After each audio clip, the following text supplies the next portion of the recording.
Hello and welcome back to Wario Land 3. On the last episode, we got our first power-up, the weighted overalls, which lets us ground pound, which is nice because it makes Wario feel much less neutered, because it's just so weird not being able to ground pound from the beginning of the game. We also beat our first boss, Doll Boy, who's a Dharma doll, not 100% sure how you pronounce that, and I'll never know, and I mispronounced it last episode, but I also covered my ass by saying it both ways, and I know one of those is correct. I've just proven I don't know anything, so let's just jump into the pool of rain. And actually, yeah, let's literally jump into the pool of rain, because the pool of rain has water! How novel, who would have guessed? What isn't as novel, and you probably wouldn't have guessed, I mean, I guess you might have, due to the nature of this game, and power-ups, Wario can't swim from the beginning of this game. It's so strange coming back to this game and not being able to swim from the get-go, just like ground pounding, and not being able to throw enemies is maybe the most egregious, like, oh, I don't have that power, huh? Coming back to this game. But yes, Wario cannot swim from the get-go. You're going to have to learn how to swim. And until then, you do this adorable, like, waddle in the water. It's a very good animation, and I like it, but it's just so confusing not being able to swim. And I'm going to let this Paragon turn around so I can jump up there, no problem. So the Pool of Rain, this gray chest mission, all you have to do to go through it, I suppose, would be the way I would say that if I wanted to use my words coming out of my mouth, is you deal with these big wooden stakes, platforms, poles of some sort. You ground pound them, they're tied to each other, it's kind of like a scale puzzle. It's very easy, as you've just seen. There's no sweat off of anybody's back. Nobody's back. Well, I mean, I guess the developers had to sweat a lot off their backs to make stuff, because game dev is hell. But hey, it was worth it, because I played this game like 100 million times. Because, hoo boy this game. But I suppose we can hoo boy this game at any time. What we can't do at any time is talk about this wonderful elevator cog we got. This is a wonderful elevator cog that's just a cog in the machine. Just nothing special about it. It is literally just a piece of metal that's used to be a gear in an elevator. That's about it. So a town in chaos. This is a very interesting level. I have feelings about this level. Feelings that we will talk about later, because they're not, I guess, specific is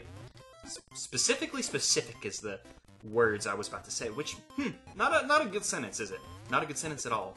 But not specific to this treasure, so I suppose we'll talk about it later.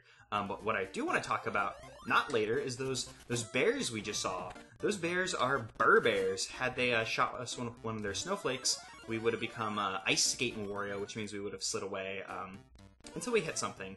The transformation, I keep wanting to say power-up instead of transformation, because I typically use them interchangeably, but since there's power-ups in this game, probably not the best thing to do. Since the transformation was in Wario Land 2, but it was previously connected to snowmen who would just kind of skate around and they would shoot you with their ice, and that would be the end of it, and it'd be good. But in this game, they instead attach them to these bears. It's kind of interesting, because they're not polar bears. Like, when you think, oh, it's an ice bear, polar bear, but no, for some reason they're like cyan blue bears, which I'm guessing probably has something to do with the Game Boy Color palette. Like, maybe just like having it just be white wouldn't have been nice, and there's not like maybe a off shade of white they could have used. I'm just sitting here jumping over it because I just want to appreciate the Burr Bears. I really like them. They're very cute, and I enjoy them, and they're kind of just strange. Like, oh yeah, so here's just a Pokemon-ass ice-flavored bear. Granted, I do have to give the developers, or at least, I guess, the localizers, some crap that their names are Burr Bears and not just Burrs. Like, come on, guys. There would have to be serious, like, overhead of, no, you can't call them Burrs. Like, you'd have to threaten to fire me to, like, make me go, no, I'm naming it a bird. God can't stop me unless God decides to fire me, I guess. But hey, with that, we've gotten another elevator cog. It's just another gear for an elevator. And it's hard to downplay it this time, because this time we're actually seeing it do something. Hot damn. So you get those two, and you get the hot damn, I guess. Power that elevator, which just runs up the face of a cliff, which is kind of weird to me, just because I've never seen an elevator run up the face of a cliff, but I also live in Texas, and I've always lived in Texas, so I suppose my involvement with cliffs is very minimal, so to speak. So I've never seen an elevator running up a cliff is where that was going. But hey, it gave us access to our first southern level. Speaking of Texas, the Grasslands. So the Grasslands is kind of an interesting level. You see that there's, well, I suppose it'd be easier to show you. There's parts of the level that you'll fall straight through, and you fall into this kind of lower tier, and you have to make your way back. Nothing new for video games, but I don't entirely love it for this level because it's just kind of I don't want the red key at all. It's kind of weird. I'm not a big fan of it because, as you can see, there's not a good tell for it as it is. And actually, I just said that and realized I have no idea where the gray key is in this level. And then I have to repeat a little bit of progress because I started to wonder where the gray key was. I probably should have consulted my memory before starting to record this episode, huh? Might have been a good idea. I don't think it's this cave. No, this definitely not this cave. Not this cave in the slightest. But yes, I'm not a big fan of falling through in this area because there's not a great tell for it. Actually, no, I'm going back so we can talk about this right now because I was about to transition to a new topic. So as you can see, there's vines down here, which makes it kind of easier to tell where you probably will fall from.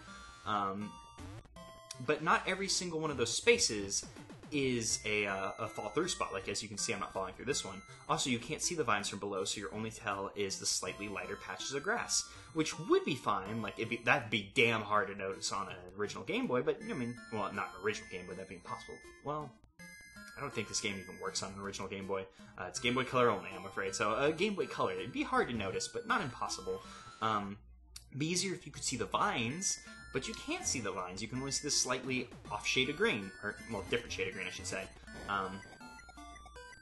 But then, like, not all of them are fall-through spots. Like, some of them are just fine, which kind of sucks. Like, it kind of makes it like a pseudo-tell. It won't be a fall-through spot if it isn't that, but not all are fall-through spots, so it's kind of weird. But hey, speaking of kind of weird, here's Splat Wario, a returning transformation from Wario Land 2. You get squished, and you can kind of float through the sky, and you also move very slowly, and Wario makes an adorable, kind of like googly noise when he moves, and his eyes go back and forth, which, if you look straight up, kind of makes you not feel great.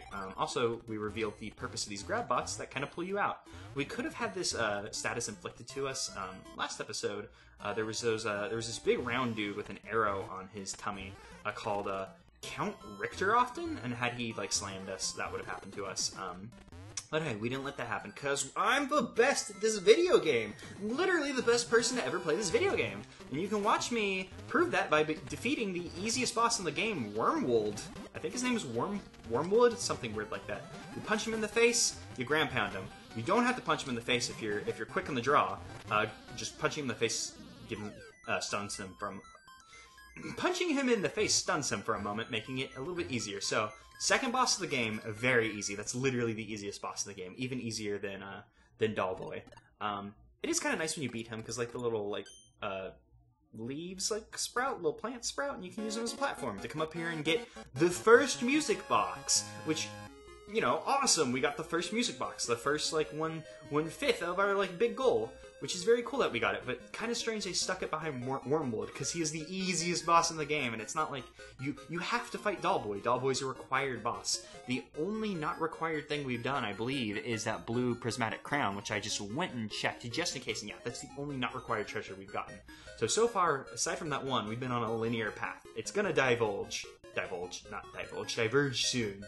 But yeah, Wormwood is such an easy boss. He's like the easiest boss. But hey, gives us our first music box, this little music grinder thing. I'm not 100% sure what you call that. Maybe this is just like the purest form of a music box, because that's like the mechanism inside of the music box that makes it go.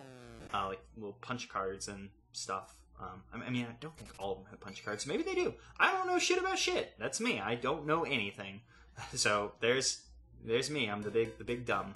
I'm the big dumb. But hey, that little song that we played opened up S2, the big bridge. So we're going to call that for an episode because we got our first big major thing that's important and cool. And on the next episode, we probably won't get a big major important cool thing.